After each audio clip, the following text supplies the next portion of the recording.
Israeli Prime Minister Benjamin Netanyahu's government is facing growing opposition in Israel amid Tel Aviv's brutal war on Palestine's Gaza.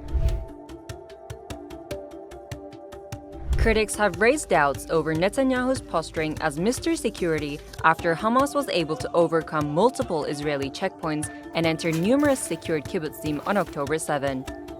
With the rising death toll among Israeli soldiers and around 130 Israeli hostages reportedly held in Gaza by Hamas since October 7, Israelis are putting increasing pressure on the state's far-right government through protests calling for a hostage swap with Hamas and a ceasefire in Gaza.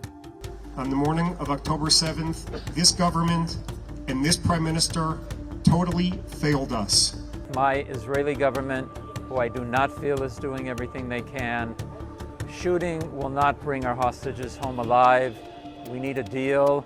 Dozens of family members of hostages even stormed the Knesset on January 22nd, demanding that Israel agree to a deal with Hamas. However, Netanyahu has vowed to press ahead with the offensive that has killed more than 25,700 Palestinians and wounded 63,740 others until a complete victory is achieved against Hamas.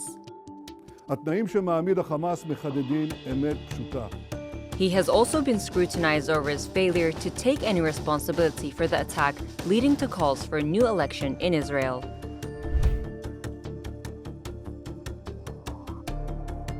Analysts say Netanyahu, the country's longest-serving leader, who has been evading corruption charges and plans to strip the state's Supreme Court of its powers, is bent upon using the war to ensure his political survival and is therefore taking up violent measures against Hamas and extremist rhetoric about the state's war on Gaza. Like when he sought to justify Israel's onslaught on Gaza through biblical reasoning, invoking the story of Amalek in reference to an ancient holy war between good and evil described in the Torah.